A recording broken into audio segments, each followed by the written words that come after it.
Ok. Los temas que abordamos en esta unidad propiamente tienen que ver con la presentación de actividades de servicio en el programa de profundización de NE. Obviamente corresponde exponer esas líneas de investigación y la vinculación que existe entre estas estancias de servicio y las líneas de investigación. Bueno, recordemos que el psicólogo en necesidades educativas especiales ha realizado también investigación. Es un ámbito, la investigación en sí misma es algo que no le gusta a las personas. No me he logrado explicar aún por qué es algo a lo que le huimos, incluso desde el primer semestre, ¿no? Sin embargo, en todos los semestres realizamos algo vinculado con la investigación. ¿Por qué? Porque parte de las habilidades que desarrollamos como profesionales de la psicología será preguntar, será hipotetizar, será diseñar experimentos, será explicar la conducta humana viéndolo desde esta perspectiva muy reduccionista, pero nos toca desde eso. Pero obviamente la investigación en cualquiera de nuestros ámbitos es una necesidad. Entonces, aquí les estoy compartiendo un esquema de cómo esta actividad intelectual pues ha ido cambiando con el paso de los años. Tenemos que en un principio la investigación en el ámbito de las necesidades educativas especiales estaba centrada desde una mirada rehabilitatoria y lo que se buscaba era tener información que nos permitiera hacer los diagnósticos para poder generar procesos de evaluación e intervención. Entonces, gracias a eso, tenemos hoy toda una clasificación de las condiciones que pudieran existir en una persona. Llámese deficiencia visual, llámese discapacidad con todas sus clasificaciones, ¿no? Visual, auditiva, motriz, ¿sí?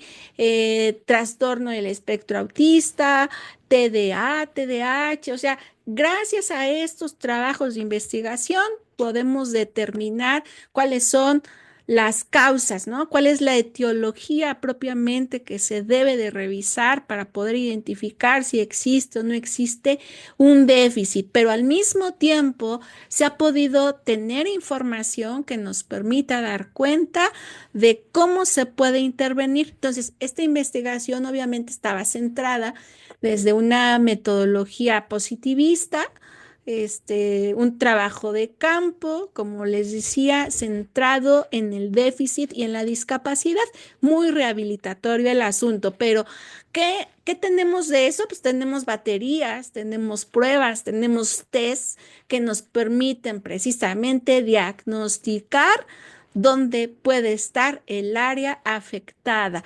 Pero conforme avanzaron los años, dejamos de buscar, o más bien los psicólogos y psicólogas de esa época dejaron de buscar, pues, estas causas, ¿no? Estos déficits y empezaron a centrarse en la educación.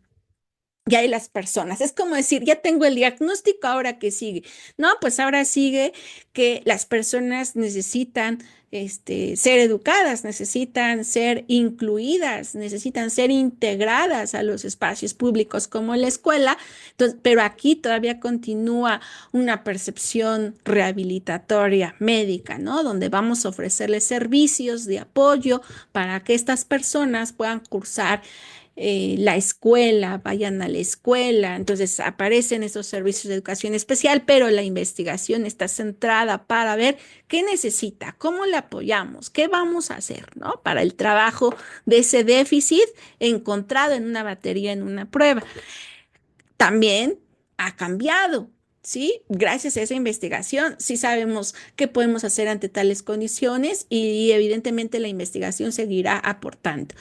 Y hay un abordaje más actual, donde ahora, pues, ¿en qué nos estamos centrando? en las necesidades que se requieren por parte de los docentes para poder trabajar con estas diversidades en las personas. Necesitamos encontrar modelos educativos que nos permitan el trabajo con las personas diversas que existen, ¿sí? Y que en ese sentido nos permite también reflexionar, revisar, cómo tendrían que estar organizadas, equipadas las escuelas, las aulas, todos los espacios en los que estas personas se van moviendo.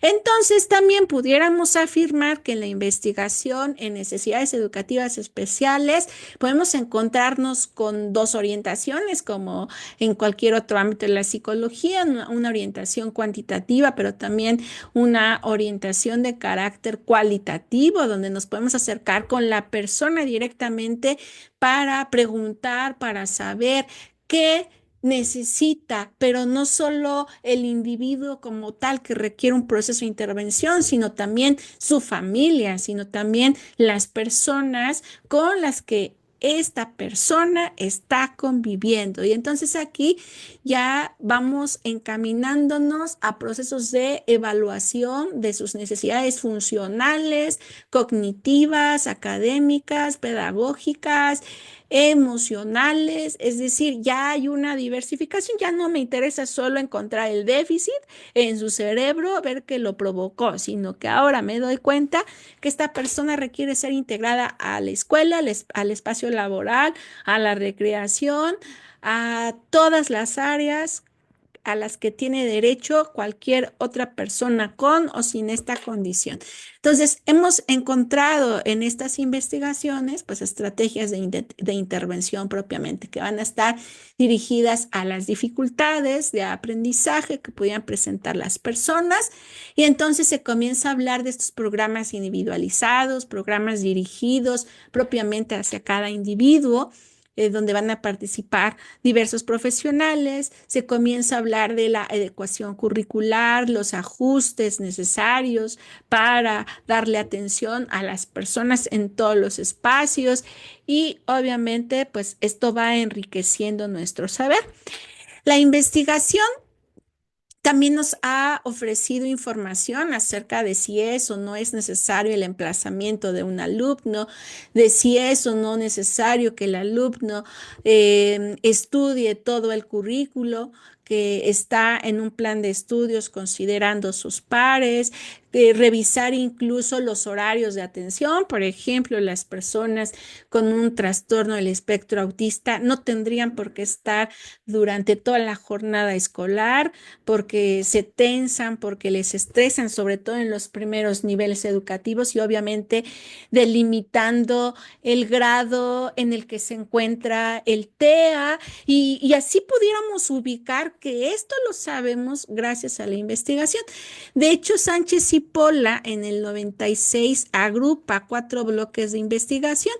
Ya hay investigación centrada en el currículo, en ambientes de aprendizaje y estrategias instructivas, centradas en el profesor y el tutor, en actitudes hacia la integración escolar. Por ejemplo, en la investigación vinculada hacia el profesor y el tutor, pues también se ha encontrado metodologías como la coenseñanza, donde el profesor ya no es solamente el responsable de impartir un contenido, sino también es el que va a favorecer la atención a las necesidades que presente la diversidad de estudiantes que tiene frente a sí. Y eso le hace una invitación para que se actualice, para que se forme, dependiendo la necesidad. Si hay estudiantes con ceguera, ¿cuál va a ser su necesidad? Pues implementar el uso del braille, por ejemplo, la lengua de señas mexicana, por mencionar algunos, ¿no? Pero que también deba de poseer herramientas que faciliten el aprendizaje de unos. Entonces, eso es necesario porque la investigación lo ha demostrado.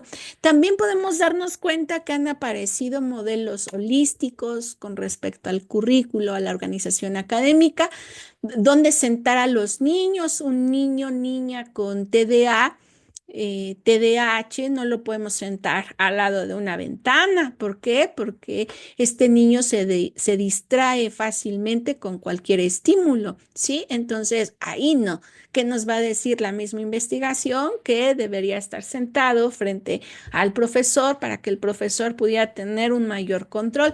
Tampoco pudiéramos sentar a una persona débil visual o con ceguera en la parte de atrás del aula, ¿no? Porque lo que estamos favoreciendo con ese acto, pues es que no pueda escuchar ni atender a las instrucciones. Entonces, también necesita estar cerca del docente para que pueda tener un mejor manejo, pero también necesitamos como docentes aprender a dar instrucciones claras, concisas, para que él, como ha desarrollado más el sentido auditivo, pues sea capaz precisamente de atender justo a esto. Y hay una serie más de recomendaciones dependiendo la condición.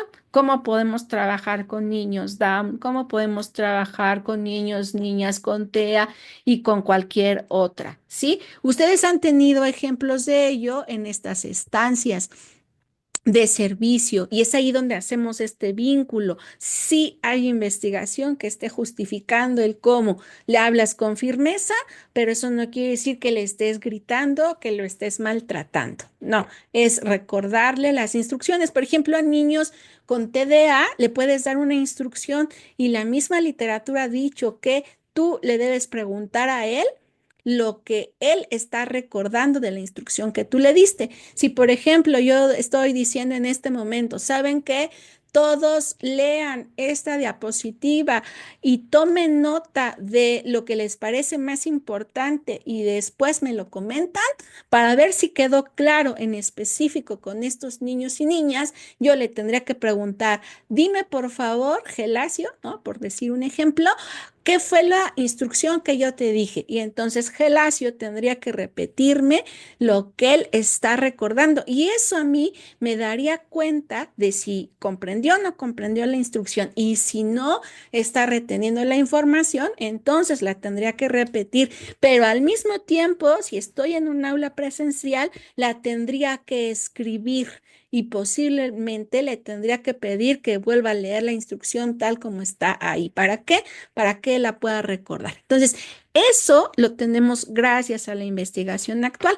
Por eso podemos hacer programas individualizados, adaptaciones curriculares, flexibilidad y organización del aula de clase, por ejemplo, en las aulas de clase que estén organizadas más que por filas, hay espacios en donde pudiéramos organizarnos por equipos de trabajo colaborativo, por ejemplo, y que entonces haya mesas de trabajo donde todos nos podamos ver las caras, ¿no? No como en mis tiempos, donde había una pedagogía tradicional y que incluso eran en butacas individualizadas y ya después se pensó en los pares y ya era con un compañero o compañera. Sin embargo, había esta división de los niños y de las niñas o clasificaciones mucho más crueles, ¿no? Donde estaban los inteligentes y estaban los burros. Y esas clasificaciones, evidentemente, pues generaban un malestar emocional,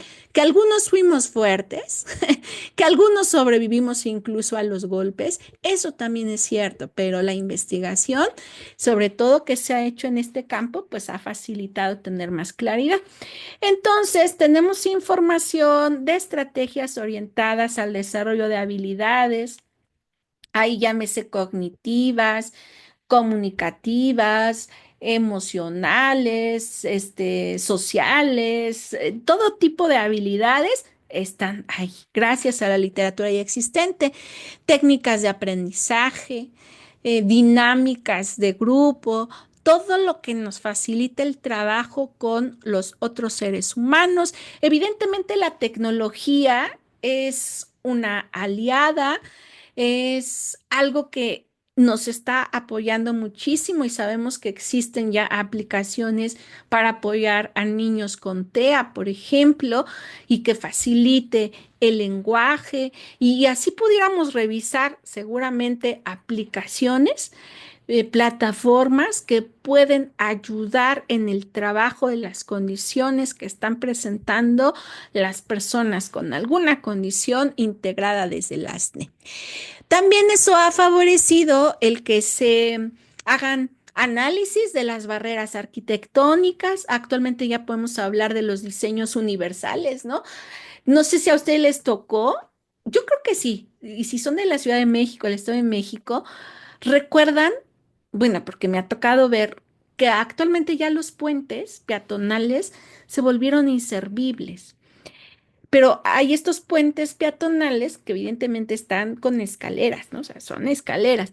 Pero me tocó ver otros puentes que son peatonales y que permiten el que las personas con poca movilidad y que utilicen silla de ruedas puedan subir con su silla de ruedas, pero también es cierto que esos puentes peatonales para silla de ruedas, algunos son tan terribles, porque a mí me ha tocado bajar en algún momento de esos puentes y no se los miento, yo decía, si una persona va en silla de ruedas, yo creo que debería de tener muy buen freno su silla de ruedas, porque yo bajando sentía que me iba de hocico, o sea, caminando y sentía que no me podía frenar. Entonces, ahí hay un error en la construcción y pudiéramos revisar que todas las escuelas, pues no fueron pensadas para la diversidad.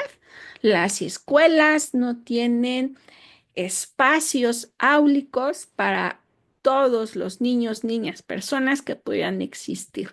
No hay señalizaciones en las escuelas, no hay rampas en las escuelas, no hay elevadores en las escuelas, ¿no? Las escuelas surgieron para las personas que aparentemente éramos normales o somos normales. Acuérdense que por eso Simon Binet se hizo muy famoso por el que crea los primeros tests mentales, ¿no? Y que en ese sentido eran clasificatorios como los aptos y los no aptos. Entonces las escuelas están pensadas así y por eso es que ahora parte de las solicitudes es que las escuelas para ser inclusivas tienen que echar un vistazo a todas estas barreras arquitectónicas. ¿Por qué? Porque no todos nos podríamos movilizar fácilmente en estos espacios. Hay que revisar qué estructuras de apoyo se requieren, no solo en las aulas y los patios, ¿no? Sino también en los baños.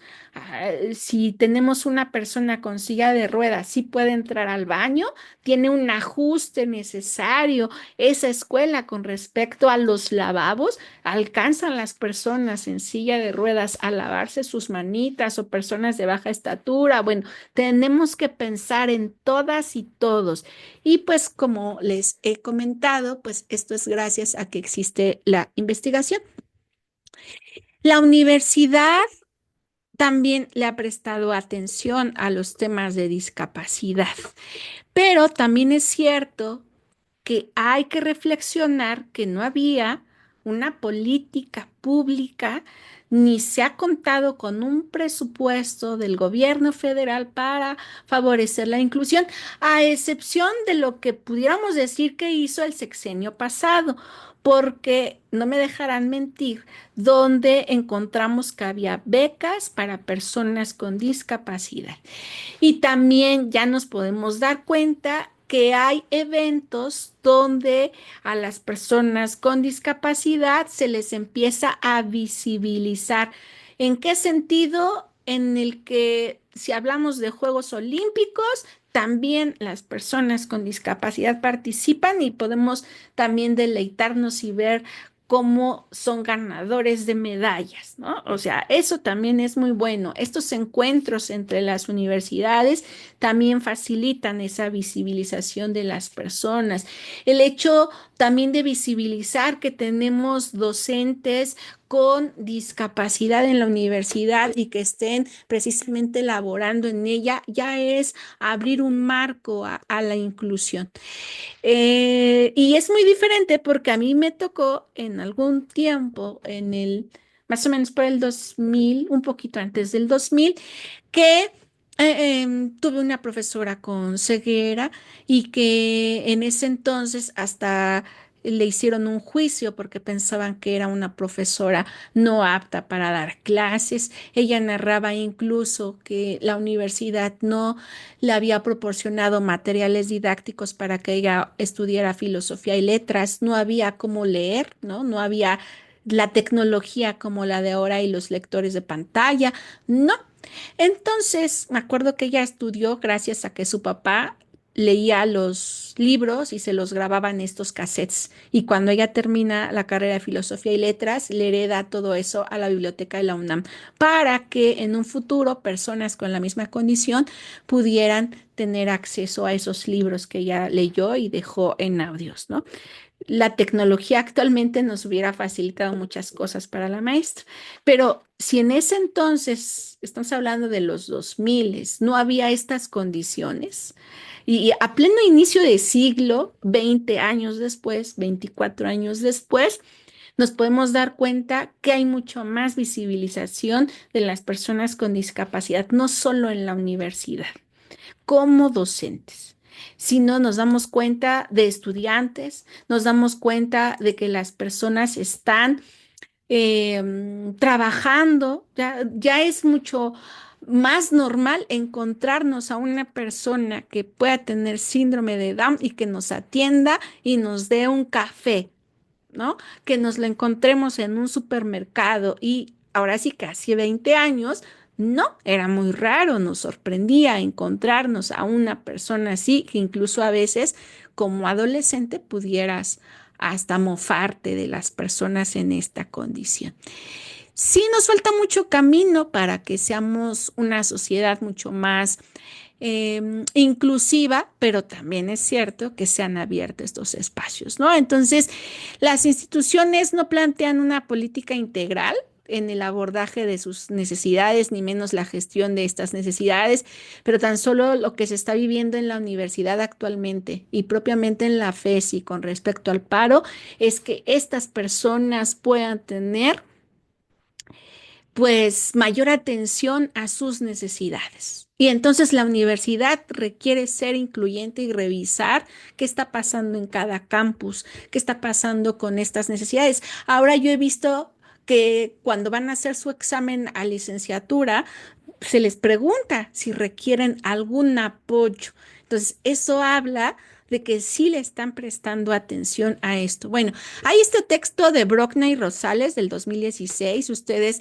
lo podrían revisar en la web. No recuerdo si está en nuestra bibliografía, pero ahí le pueden echar pues todo un ojo del cómo la universidad ha ido generando estos espacios de atención para las personas con discapacidad que podemos encontrar, pero también que nos hace falta por hacer, planes educativos mucho más accesibles, planes de estudio que atiendan a las necesidades, por ejemplo. ¿Qué necesitamos como carrera, como psicólogas y psicólogos, para darle atención a estos estudiantes que requieran este, textos materiales muy específicos? Por ejemplo, si hablan una lengua diferente al español en su lengua madre y que entonces habrá palabras que no se puedan traducir tan fácilmente y que entonces ahí cómo le hacemos si la persona tiene una necesidad de su propia lengua. Bueno, eso por decirlo en este momento, ¿no? Necesitamos generar políticas de bienestar universitario, oficinas, áreas. Hay que identificar quiénes son las personas con estas necesidades para que también se pueda tener gente que pueda darle atención a los servicios, programas de apoyo, mejorar la accesibilidad, la señalización, las alarmas, intérpretes, tecnología, el transporte, investigación, becas, programas de bolsa de empleo temporal, es decir, todo esto es a donde debemos de prestar atención también. Hay programas en la universidad, pudiéramos decir que en pioneros en la atención a esto en Colombia, en la Universidad de los Andes, que cuenta con el programa de acción para la igualdad y la inclusión social, en la Universidad de Antioquía, permanencia en equidad, en la Universidad del Rosario, programa de apoyo para estudiantes con discapacidad. Entonces, ahí hay un buen trabajo. En Costa Rica también se tiene en la Universidad de Costa Rica, el Centro de Asesoría y Servicios a Estudiantes con Discapacidad. En México, además de nuestra UNAM, que tiene la Unidad de Atención a Personas con Discapacidad, la UNAVDI, a cargo de la Dirección General de Orientación y Servicios Educativos, también podemos decir que está con programas de atención a este grupo de personas, la Universidad Tecnológica de Santa Catarina del Estado de Nuevo León, la Benemérita Universidad de Puebla, la Universidad Autónoma de León. Y hay que seguir revisando en cuanto a esta investigación que podamos hacer todos, que en efecto pues aumenten esta clase de programas. Aquí sería como una tarea, si a ustedes les interesa este ámbito, ¿qué más está haciendo? ¿Qué más nos podemos encontrar? Por ejemplo, la doctora Esperanza Guarneros, ella tiene un laboratorio digital y entonces hay que ver qué se está haciendo ahí en investigación. Incluyanse ustedes también a hacer trabajo de esta naturaleza. Tenemos todo un marco normativo internacional en derechos humanos que presiona a los países integrantes incluso de la OCDE y que en este caso, pues nuestro país, México, también ha ido generando un marco que le permita hacer cumplir lo que incluso la UNESCO y la Agenda 2030 ha solicitado en cuanto a la atención de las personas con discapacidad, pero también a las personas que hablan una lengua indígena o pertenecen a una comunidad indígena, a niños, niñas, a adolescentes, a las juventudes. ¿Por qué? Porque hablamos del interés superior de la infancia. Entonces hay que darle prioridad a todas sus necesidades. ¿Por qué? Porque todos como personas tenemos derechos.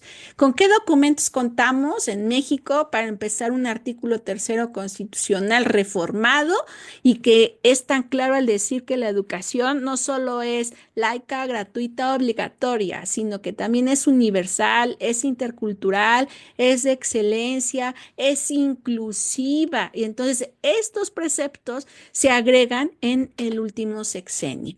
También tenemos una ley general de educación que también se reformó debido a este agregado del artículo tercero constitucional. También tenemos la ley general para prevenir y eliminar la discriminación, la ley general para la inclusión, al menos. ¿Qué acciones de docencia en la UNAM tenemos? Pues tenemos cursos extracurriculares de braille y lengua de señas. En arquitectura se habla de diseño para todos. Hay trabajo, hay investigación, hay derechos lingüísticos, hay diplomados de inclusión social, educativa y laboral de personas con discapacidad. Se han hecho ciclos de conferencia TIC para la inclusión, jornadas sobre inclusión y discapacidad.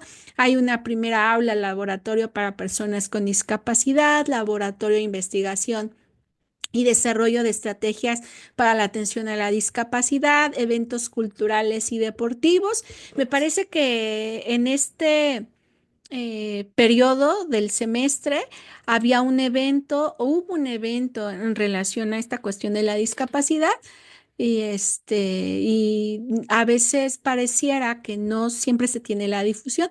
Por ejemplo, vamos a tener un evento el próximo 6 de diciembre con esto del paro.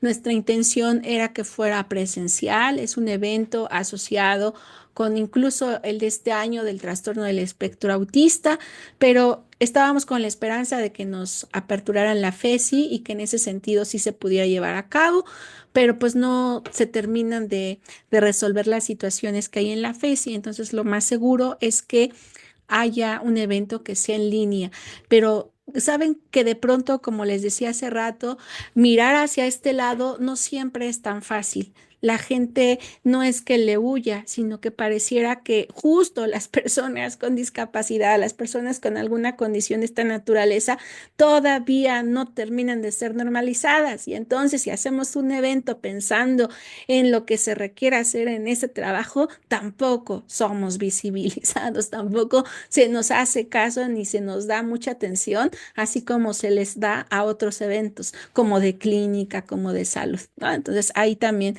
Se los dejo tarea para reflexionar. Podríamos haber hecho nuestro servicio en alguna de estas instituciones que aparecen ahí, pero ya lo habíamos comentado en, en la sesión que tuvimos para cuando hablábamos de la planeación, pues que la intención era acudir a las ONG, a asociaciones civiles, donde se ofrecieran servicios de atención a personas con barreras para el aprendizaje, con discapacidad. Y bueno, eso es lo que yo quería comentarles, compartirles y que de cierta manera esperaría que les pudiera ayudar a cerrar el semestre. No solo con estas experiencias, sino también compartirles que una manera de hacer trabajo también es, en este campo, también es la investigación, ¿vale? Pues ahora sí, díganme si tienen algún comentario extra al respecto.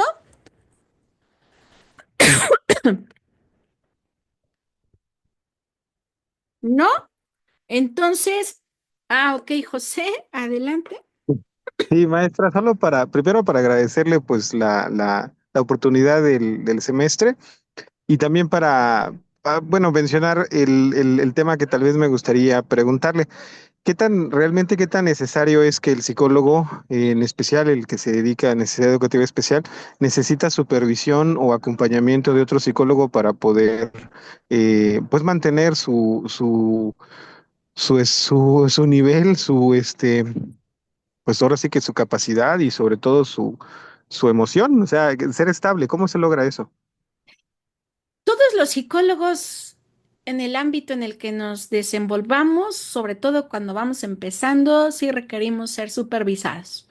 Porque como ustedes lo miraron, ya sea en este módulo o en otros donde son propedéuticos, pues a veces la teoría te dice una cosa y la realidad otra. Te enfrentas, te puedes dar frentazos, ¿no? Y entonces alguien más experimentado que tú te puede orientar, te puede decir, ay, pues hazle así, así como tú lo viste allá, donde estas psicólogas pueden tener mayor, mayor experiencia, mayores años, mayores conocimientos, también te decían, pues es que dile así, ¿no? Háblale fuerte, pero no quiere decir que le estés gritando, lo estés regañando. Entonces, se requiere una supervisión, al menos los primeros años.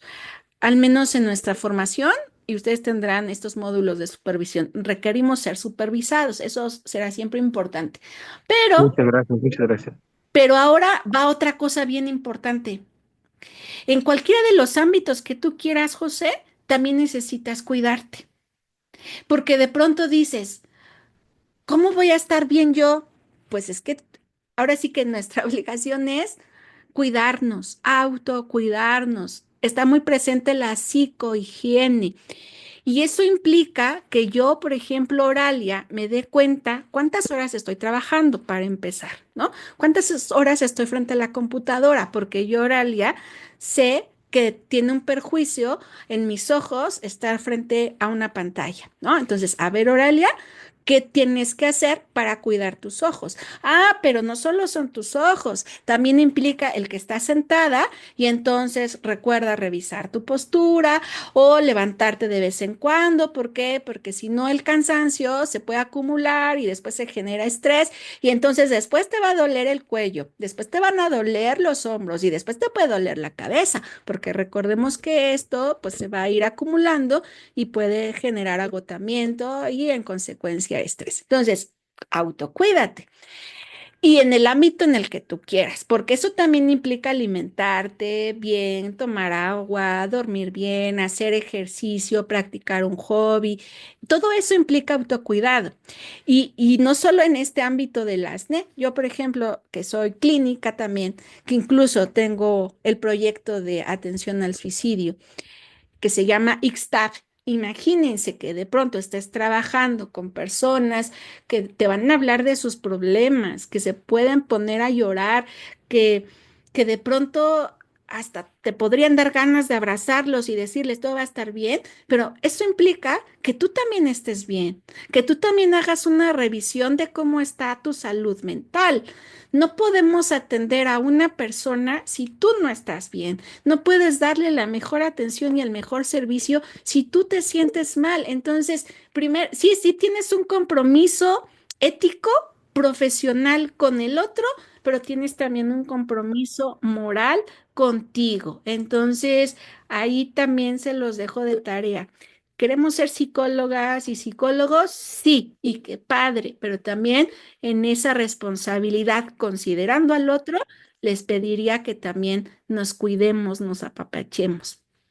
Acá, cuando puedo, yo canto. Cuando puedo, me voy a caminar. Me encanta irme a la montaña. Cuando puedo, me voy al cine, veo una película. Un día en el que yo diga, hoy no quiero saber de nada y la computadora no la prendo, no nada. Esa es una manera de autocuidarnos, ¿sale? Y por tanto, también yo lo veo así como un compromiso ético el que vayamos a terapia, el que trabajemos nuestros propios problemas y necesidades, que no lo dejemos pasar. Yo tengo mi terapeuta actualmente. He tenido dos psicólogas antes que el que tengo actualmente. De pronto, si me dejan descansar un rato porque yo me siento estable, pero también puede haber situaciones que nos rebasen. Somos personas, entonces no olvidemos esa parte de cuidarnos, ¿vale? Y Sí, pues, muy bien, muchas gracias, doctor. muy bien, vamos a escuchar a Adriel. ¿Cómo estás, Adriel? ¿Qué tal, profesora? ¿Qué tal a todos? Un gusto saludarlos. Pues yo nada más agradecerle mucho la oportunidad que nos dio de aprender con usted. Yo estaba muy, no sé, hasta como escéptico en esta disciplina y la verdad es que me llevé una sorpresa muy grata, me gustó mucho la, la estancia y conocer pues las cosas que pasan los psicólogos, ¿no? Para poder desarrollar, o poder trabajar con pequeños, en mi caso de autismo, ¿no?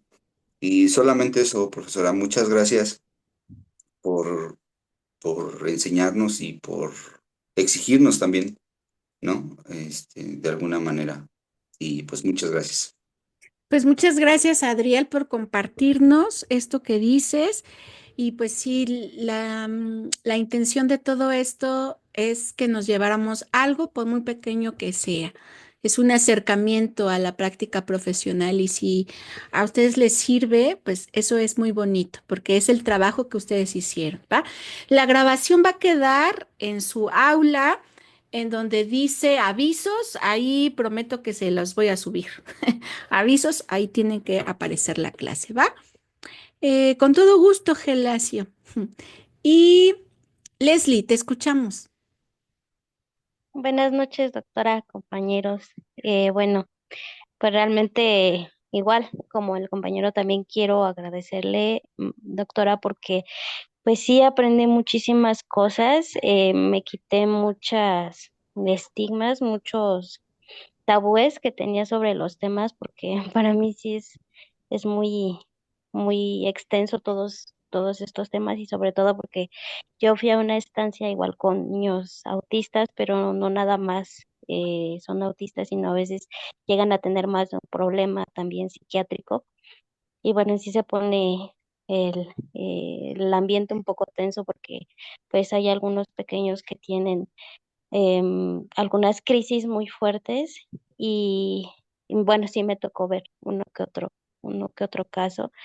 Y pues la verdad, yo reconozco su labor, doctora, porque sí es de tener una admiración muy grande por todos los psicólogos, pero pues en mi caso, yo admiro mucho a los que son de necesidades especiales porque sí tienen muchísima paciencia, muchísimo trabajo que hacer y la verdad, pues le quiero agradecer, doctora, porque la labor que hacen todos ustedes, híjole, es muy grande para poder apoyar a los pequeños, no incluso a los pequeños, sino también a los papás.